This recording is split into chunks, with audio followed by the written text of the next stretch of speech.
Hey, what is going on, everybody? Welcome to the Super Lunch Roast Podcast, episode number 123. I am Brendan. I still might sound a little bit stuffy, but I am not feeling like death, which is good because that's how the last... that was a struggle recording all those.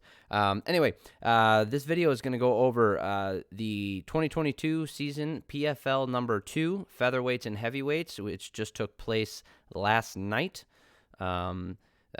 Capalosa versus Austin, Palmer versus Wade, and some other, we're going to go over the main card. I understand that there were regular season fights that happened on the prelims, but I'm going to go over the main card here, right?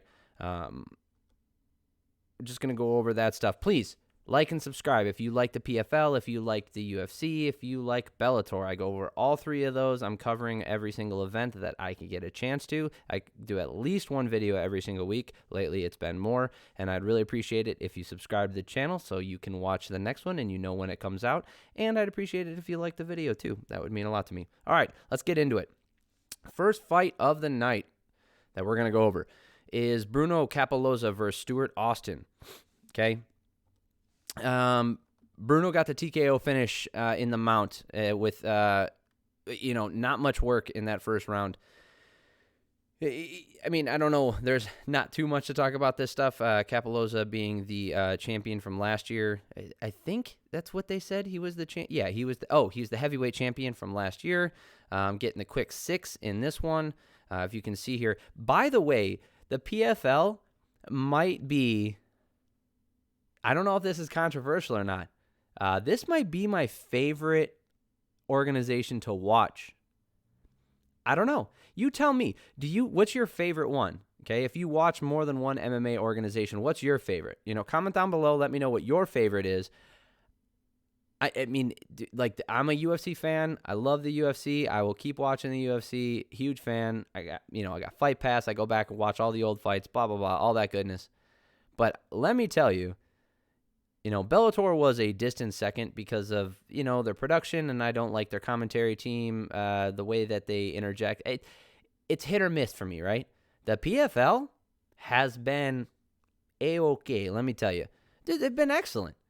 And, Randy Couture, Kenny Florian, and whoever else they got, I feel so rude, but, I don't remember the guy's name. I'm sure I will the more I watch it.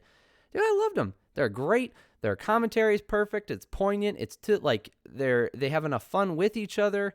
I don't know. They just feel on, and the production quality is excellent. I don't feel like I'm wasting time watching it. I don't, in between fights, I might walk away like I will during any other event, but during the fight, never once am I turning off the audio because I can't stand what these guys are saying. That is not the case. That is not the case for every UFC event. It's certainly not the case for every Bellator event. And Eagle FC, I love Chael Sonnen, and I don't hate Henry Cejudo, but they talk to, the way they talk with each other, it's just too much. Anyway, back to this fight. Bruno Cappelozza looked real good. He got the mount super easy. He transitioned on top really easy. I don't think did Stuart even land anything? Oh, I guess he did. It landed a little bit, but they were in the grappling exchange. He ended up getting it down to the ground, and then he finishes him with the TKO victory inside of 1. Not a really competitive fight. Cappelozza just kind of putting a stamp on his claim to being the best in the division. So we'll see who he matches up with next and see how that goes. But it looked like they were fighting in a different not a different weight class, but a different league. Let's put it that way. So. The next fight, Lance Palmer versus Chris Wade.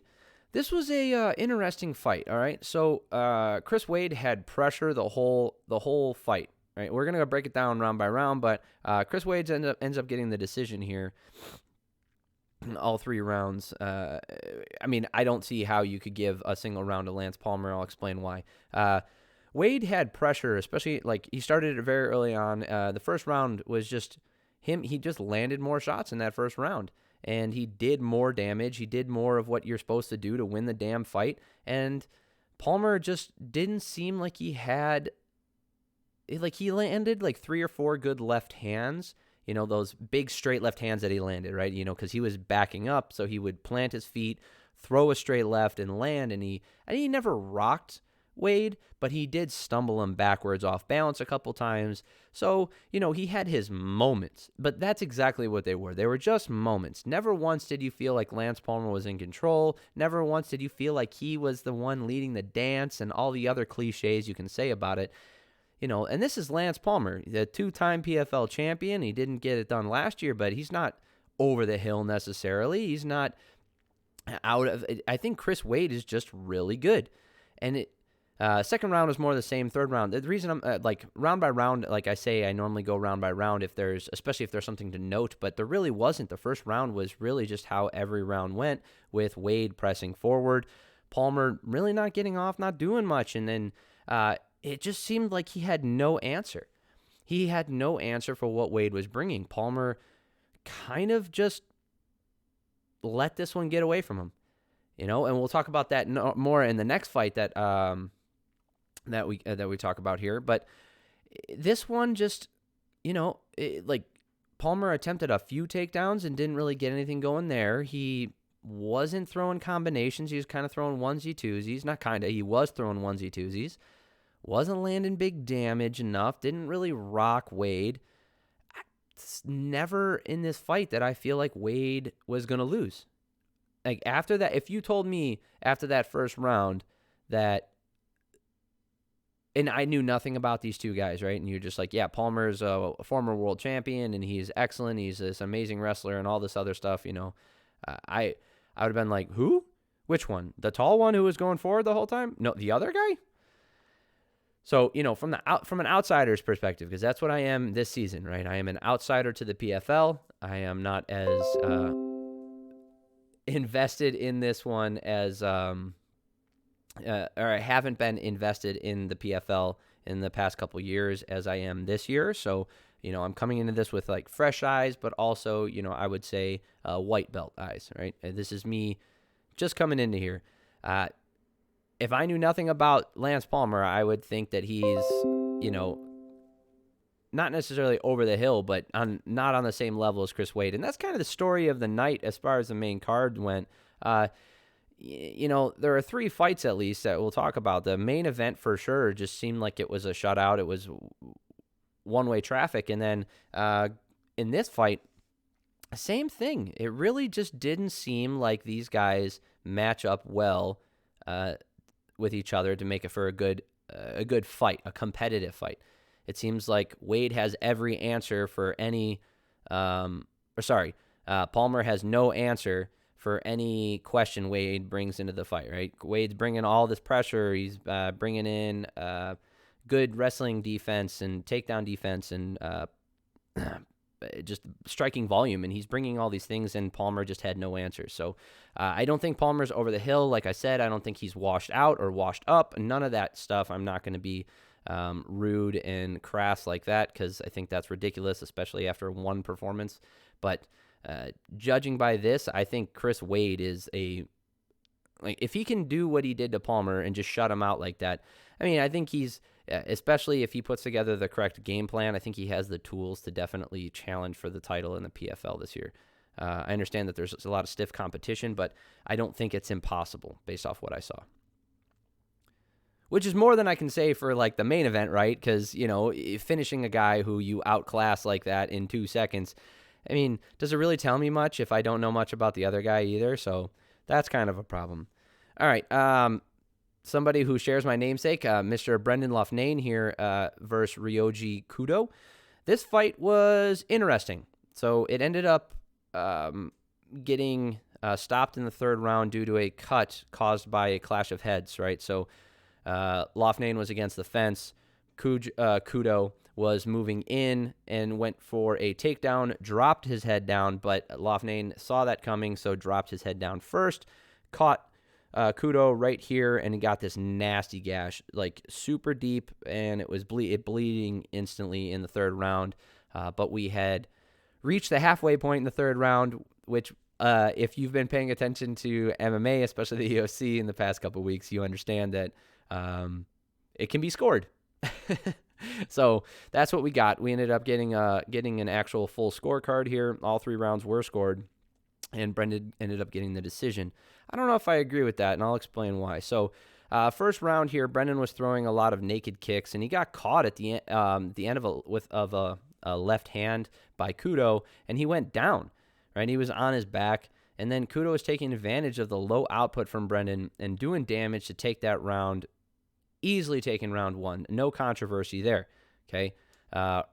Round two, this is where the controversy is, right? Because I think we can all say, so round three was Brendan moving forward. He actually got a lot of takedowns. He was doing some work with a former opponent in Dagestan, practicing his wrestling. He is a British person. They are not known as British athletes aren't necessarily known for the wrestling. It is not inherently built into their culture like it is in the United States or other places in the world like Dagestan, where wrestling or grappling bases are built into our national history, right? So because of that, like he, clearly developed his wrestling and all that stuff. And in the third round, he was doing plenty of that. And he was winning the third round. He wasn't dominating or doing anything crazy, but he was easily winning that third round. So third round clearly goes to Brendan. So let's talk about that second round because this is where the controversy is as far as my opinion goes. So in the second round, Brendan just looked stiff. Same in the first round, too. He just looked stiff. He wasn't throwing his hands. He was pretty much only throwing kicks. You can actually see this play out here in the striking numbers. Arm strikes for Brendan were 16 to 49 for Kudo. And then here in the leg kicks, 33 to 18. So to be fair, he was throwing a lot of leg kicks, and he did even it out in the second round, as far as striking numbers go. It was pretty close. I still think he was on the losing end of the totals. Yeah, he was. Look at that. Oh, no, fighter performance. That's not the striking numbers round by round. But that's what I'm saying. He just didn't seem to have it the way he normally does. I think he alluded to it that he might have been injured after the fight. He was saying, hey, there was a lot of stuff going in here, but hey, I'm not making excuses. It is what it is. A lot of people, everybody has something coming into a fight. So I don't think that this is indicative of his performances going forward, except maybe the wrestling, because that was impressive to me. I thought that was very good, the way he definitely improved his wrestling ability, the way he's entered it into his game. I hope that it doesn't affect his striking ability going forward, because he just looked stiff. Like I said, not throwing his hands, not throwing out combos, throwing like one shot, and he was throwing naked kicks and not moving his head off the center line. That's what got him caught in the first round. In the second round, he got caught a couple times as well. He just didn't get caught as flush and didn't go down. But in that second round, I had Kudo doing more damage. I really did. Brendan did a better job of closing the gap in the second round, landing a decent amount of leg kicks. And then at the end of the round, he got a clinch, and he was landing, I think he landed 4 really good knees to the body. But then Kudo reversed it, landed a couple knees himself. I think, that wasn't necessarily a wash. I think that the little end, altercation that happened there at the end, or interaction, if you want to call it. Altercation has a negative connotation. That's a lot of shuns I just said. I think that still, might have went towards Brendan, but I think overall that second round really went to Kudo. I can see why the judges gave it to Brendan. Maybe because of those big leg kicks, and then at the end of the round, he was the one who pressured him against the fence. So I'm not mad. I don't think it's a robbery necessarily, but I definitely think they got this one wrong. And I like Brendan. Again, we share the same name, and it's hard for me to, it's one of those things where I see someone named my name, which isn't the most common, and I'm like, oh, I'm just going to inherently root for this guy. And I was a fan of his last season. I know he didn't have the best results and best of luck last season, but hopefully this fight isn't indicative of what he's going to be like going forward, because I think he has a lot of ability, and especially with his wrestling picking up the way it did, I hope that he can put it together a little better and really get his striking back up to where it was last year, because I think he has the record for PFL knockouts in featherweight. All right, these last two fights that we're going to go over ended relatively quick. So this is Hennan Fajera versus Jamel Jones. Ended really fast.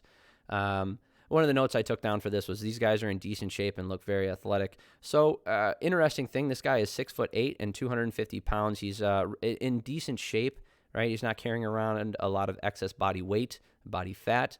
He's not overly developed like a bodybuilder would be, carrying around excess muscle. He's built very athletically. He's built very athletic, and he's built for sport. Let's put it that way. And, finding a guy who is this big and this naturally gifted and athletic is kind of rare in MMA. They alluded to it during the broadcast that if this man was from the United States or, one of these other these other countries where there's bigger leagues, especially like the NFL, the NBA in the United States, and or even the Major League Baseball, unlikely there, but this guy would be playing one of those sports. It's just because of his size. So coming from Brazil, this guy could be a real problem. It's hard to tell because this fight ended so fast. He ended up throwing a kick and catching Jamel Jones with the shin, kind of like a disdainful front kick, and caught him with the shin right on the chin and put him down, and then finished up with some ground and pound. It's like it's just weird to see this. I mean this in a good way. It's weird to see this in the PFL with two relatively athletic, large heavyweights, although this guy weighing 205 is kind of a weird thing. He should probably be cutting down. And he's only 6 foot tall. But this guy like Hennan, I've said it before, heavyweight is never going to be the premier division in the UFC because of just talent pool in general. Men are not that large. They're just not, on average. You're not going to have the largest male human pool to pull from, then limit that down to athletic pool, and now disperse it among the sports, and now you're going to have to choose between getting guaranteed paychecks in the NBA or NFL, like big multi-million-dollar deals in the NFL, versus a couple grand to get punched in the face, if you have that option. And then on top of that, like, you also have multiple leagues, and one of them is now like the PFL, where you have a guaranteed $1 million if you can win and beat everybody. So, this Hennan guy, it's interesting. I know, like, I sound like I'm singing his praises or something. I'm not hyping him up or anything like that. It's more of just like indicative of the nature of heavyweight in MMA, right? It's not odd to see a person in shape, but to see them not in the premier organization, or what's considered the premier organization being the UFC, having the largest talent pool to pull from, it's pretty cool. This fight that opened the card, kind of weird. I felt weird watching it. I felt like I was watching like somebody get mugged. It's like watching I'm being like an innocent bystander and just like watching a crime take place, because that's what it felt like. Cody Goodell here, losing to Dennis Goltsov in the first round, just getting pummeled. Weird position. He ended up getting this grappling exchange early after landing a really good jab and busting up Goodell, and then getting on the ground and landing probably about 13 shots to the back of the head. I'm not a fan of that shit. I think it could have been readjusted and the position could have been redone. I'm not saying that the stoppage shouldn't have happened. Obviously, it should have, because I don't think Cody landed anything of real significance. It says 2, but I don't think that's right. It doesn't feel like he landed any. And, he was just getting beaten up and battered, and his eye was blown up and all that stuff. Goltsov looks like a real athlete, and Goodell looks like someone who hits hard, possibly. And, I'm not here to shit on that guy. I felt very uncomfortable watching that fight. Let me know what you guys think. What do you guys think of this card, by the way? I am not a huge fan of them being on a weekday and as late as they are, although this one did get started a little bit earlier, and it moved at a quick pace because after the finish, they didn't have that long of a gap between fights, so I wasn't too upset. But I don't want to be up till midnight on a weekday when I have work at 6 a.m. So what do you guys think of that? Are you a fan of this? Because I can't watch them the next day the way you do with ESPN Plus for the UFC. So it's a little different. Let me know what you guys thought of the fights. Did you watch the fights? Are you going to go watch the fights? Are you just catching the updates? Are you waiting till the championship or the playoff series? What do you think? Let me know. I appreciate it if you made it through the video. I love you. I really do. And I appreciate it if you subscribe to the channel. Like I said, you'll be notified. Like, that way you'll see when I post the next video, because I will be posting at least one this weekend, most likely 2 or 3. And I would appreciate it also if you liked this video. Let me know that this stuff actually matters to you and that you'd like to see more of it going forward. All right. Appreciate y'all. I really do. I hope you guys have an amazing weekend. I will see you guys soon. Later.